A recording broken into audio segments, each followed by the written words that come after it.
નમસ્કાર વિદ્યાર્થી મિત્રો આજે આપણે આ વિડીયોની અંદર ધોરણ 8 વિષય વિજ્ઞાન સ્વઅધ્યયન પોથીનો 5મો પાઠ છે વનસ્પતિઓ અને પ્રાણીઓનું સંરક્ષણની વાત કરવાના છીએ।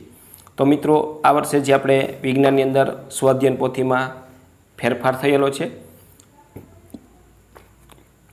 તો એમના જે પ્રશ્ન છે 5 પાઠના વનસ્પતિ અને પ્રાણીઓનું સંરક્ષણ ધોરણ 8 વિષય વિજ્ઞાન સ્વઅધ્યયન પોથીની વાત કરવાના છીએ। તો જોઈએ આપણે એમના પ્રશ્નોને જવાબ। પાઠ 5 વનસ્પતિઓ અને પ્રાણીઓનું સંરક્ષણ। એમાં પહેલો પ્રશ્ન છે નીચે આપેલા પ્રશ્નોના માગ્યા મુજબ ઉત્તર આપો। એમાં પહેલું નિવસન તંત્રને બચાવવા શું કરી શકાય? તો નિવસન તંત્રનું નિર્માણ કોઈપણ વિસ્તારમાં જૈવ ઘટકો અને અજૈવ ઘટકો વડે સંયુક્ત રીતે થાય છે। આપણે જૈવ અને અજૈવ ઘટકોનું રક્ષણ કરીને નિવસન તંત્રને બચાવી શકીએ છીએ। બીજો પ્રશ્ન વનને બચાવવા તમે કેવા પ્રયત્ન કરશો? વનને બચાવવા માટે અમે વૃક્ષો કાપીશું નહીં અને વધુમાં વધુ વૃક્ષો વાવીને તેનું જતન કરીશું। ત્યાર પછી મિત્રો ત્રીજો પ્રશ્ન આવે છે મિત્રો આપણી યુટ્યુબ ચેનલ ઉપર ધોરણ 8ના સ્વઅધ્યયન પોથીના ગણિત વિજ્ઞાન ગુજરાતી અને સામાજિક વિજ્ઞાનના સ્વઅધ્યયન પોથીના સોલ્યુશન મૂકેલા છે। મિત્રો આ સોલ્યુશન તમારે જોઈતા હોય તો મારી યુટ્યુબ ચેનલના પ્લેલિસ્ટમાં જવાનું, ત્યાં તમને ધોરણ 8નું ફોલ્ડર જોવા મળશે। આ ફોલ્ડર તમે ખોલશો એટલે દરેક ચેપ્ટરના સોલ્યુશન મળી જશે। આ ઉપરાંત મિત્રો ચેનલ ઉપર નવા હોય તો ચેનલને સબસ્ક્રાઈબ કરો, જેથી આ પ્રકારના સોલ્યુશન મૂકું તો તમને તરત જ તેનો ખ્યાલ આવે।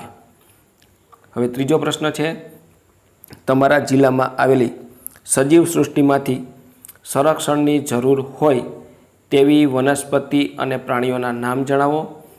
તેને બચાવવા તમે કયા પગલાં ભરશો તે લખો। અમારા વિસ્તારમાં સંરક્ષણની જરૂર હોય તેવી વનસ્પતિ સાગ અને સાલ, પ્રાણીઓ રીંછ, સિંહ, કાળિયાર। અમારા વિસ્તારમાં સાગ અને સાલ જેવા વૃક્ષોનું મોટા પ્રમાણમાં વૃક્ષારોપણ કરી તેની સાર સંભાળ રાખીશું અને પ્રાણીઓના શિકાર પર પ્રતિબંધ મૂકી આ પ્રાણીઓનું સંવર્ધન થાય તેવા પ્રયત્ન કરીશું। ત્યાર પછી પાંચમું છે પૃથ્વી પર વધતા જતા રણ વિસ્તાર પાછળના કારણો કયા છે? તો પૃથ્વી પર વધતા જતા રણ વિસ્તાર પાછળનું મુખ્ય કારણ છે વન નાબૂદી, જેનાથી ભૂમિનું ધોવાણ થાય છે અને ફળદ્રુપતા ઘટે છે। ત્યાર પછી પાંચમું નિવસન તંત્રનું નિર્માણ કોણ કરે છે? કોઈ વિસ્તારના જૈવ ઘટકો, વનસ્પતિ, પ્રાણીઓ અને સૂક્ષ્મજીવો તેમજ અજૈવ ઘટકો, વાતાવરણ, ભૂમિ, નદી વગેરે સંયુક્ત રીતે નિવસન તંત્રનું નિર્માણ કરે છે। છઠ્ઠું અભયારણ્ય અને રાષ્ટ્રીય ઉદ્યાન વચ્ચે શું ભેદ છે જણાવો। અભયારણ્ય પ્રાણીઓ અને તેમના નિવાસ સ્થાનોને માનવીય ખલેલથી સુરક્ષિત હોય તેવા વિસ્તાર છે, જ્યારે રાષ્ટ્રીય ઉદ્યાન એ વન્ય પ્રાણીઓના સ્વતંત્ર નિવાસ તેમજ કુદરતી સ્ત્રોતના ઉપયોગ માટેના આરક્ષિત ક્ષેત્ર। સાતમું કાગળનું રિસાયકલિંગ પર્યાવરણને કેવી રીતે બચાવશે? 1 ટન કાગળ પ્રાપ્ત કરવા 17 પૂર્ણ વિકસિત વૃક્ષોને કાપવામાં આવે છે। કાગળની બચત અને રિસાયકલિંગથી કપાતા વૃક્ષોની સંખ્યા ઓછી કરી શકાય, તેમને 5-7 વખત રિસાયકલ કરી શકાય, જેથી વૃક્ષો બચાવી શકાય અને પર્યાવરણ શુદ્ધ રાખી શકાય। 8મું તમે જાણતા હોય અથવા મુલાકાત લીધી હોય તેવા અભયારણ્યનું નામ જણાવી તેના વિશે માહિતી એકત્ર કરી નોંધ તૈયાર કરો। તો આપણે જે મુલાકાત લીધી હોય અભયારણ્ય છે ગીર અભયારણ્ય ગુજરાતના જૂનાગઢ જિલ્લામાં આવેલું છે, જે મુખ્યત્વે સિંહના રક્ષણ માટે બનાવવામાં આવ્યું છે। સિંહ ઉપરાંત અહીં દીપડા, હરણની વિવિધ પ્રજાતિઓ, વિવિધ પ્રકારના પક્ષીઓ અને જીવજંતુ જોવા મળે છે। 9મો, જંગલોની સંખ્યા ઘટતી અટકાવવા માટે હાથ ધરાય એવા કાર્યક્રમોની નોંધ કરો. જંગલોની સંખ્યા ઘટતી અટકાવવા માટે વિશિષ્ટ આરક્ષિત વિસ્તારો નક્કી કરવા. વધુને વધુ વનીકરણ કરવું. વૃક્ષો કાપવા નહીં, તેનું સંરક્ષણ કરવું. જંગલમાં થતા વૃક્ષછેદનને અટકાવવું જોઈએ. 10મો, ગીધ, બાજ, સમડી જેવા પક્ષીઓ લુપ્ત થવાને આરે છે, તો તેના ઉપાય સંદર્ભે તમારા વિચારો નોંધો. ગીધ, બાજ, સમડી જેવા પક્ષીઓ પણ આહાર શૃંખલા માટે મહત્ત્વના છે. આથી તેમનો શિકાર અટકાવવો જોઈએ તથા તેમનું સંરક્ષણ કરવું જોઈએ. 11મું, તમારા વિસ્તારમાં સૌથી વધુ સંરક્ષણની જરૂર હોય તેવા પ્રાણી શોધી તેમ થવા પાછળના કારણો સંદર્ભે તમારા વિચારોની નોંધ કરો.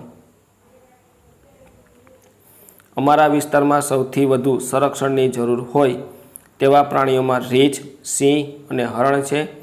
આ પ્રાણીઓનો લોકો દ્વારા વધારે શિકાર કરવામાં આવતો હોવાથી તેમને સંરક્ષણની જરૂર છે. 12મું, જૈવ વિવિધતા અને જૈવ વૈવિધ્ય અંગે તમારી સમજ લખો. જીવાવરણમાં જોવા મળતા અસંખ્ય પ્રકારના સૂક્ષ્મજીવો, વનસ્પતિઓ તથા પ્રાણીઓને જૈવ વિવિધતા અથવા જૈવ વૈવિધ્ય કહે છે. 13મું, પુનઃ વનીકરણ સંદર્ભે તમારા વિચારો જણાવો. વન કટાઈથી કાપવામાં આવેલા વૃક્ષોના સ્થાને એ જ જાતિના નવા વૃક્ષોની રોપણી એટલે પુનઃ વનીકરણ. પુનઃ વનીકરણથી વૃક્ષોની ઘટ પૂરી કરી શકાય છે તથા ભૂમિનું ધોવાણ અટકાવી શકાય છે અને જમીનની ફળદ્રુપતા મેળવી શકાય છે. ત્યાર પછી 14મું, વનસ્પતિ અને પ્રાણીઓના સંરક્ષણની અનિવાર્યતા સમજાવો. વનસ્પતિને આજે વિવિધ માનવીય હેતુ માટે કાપી નાખવામાં આવી રહી છે તથા પ્રાણીઓ પણ બેફામ શિકાર કરવામાં આવે છે. આમ કરવાથી નિવસનતંત્ર પર માઠી અસર થાય છે, જેથી તેનું સંરક્ષણ અનિવાર્ય છે. ત્યાર પછી 15મું આવે છે તો વન સંરક્ષણ અધિનિયમનો હેતુ, એમાં પહેલું અને બીજું. તો એમાં મિત્રો એનો જવાબ આવશે આપણે ઓપ્શન ટી કરવાનો છે, ફક્ત પહેલું જ. તો મિત્રો આ હતું આપણું ધોરણ 8 વિજ્ઞાનનું સ્વઅધ્યયન પોથીનું ચેપ્ટર નંબર 5 વનસ્પતિઓ અને પ્રાણીઓનું સંરક્ષણ. તો મિત્રો આવા જ વિડીયો મેળવવા માટે ચેનલને સબસ્ક્રાઈબ કરો અને આ વિડીયો તમારા મિત્રો સાથે શેર કરો.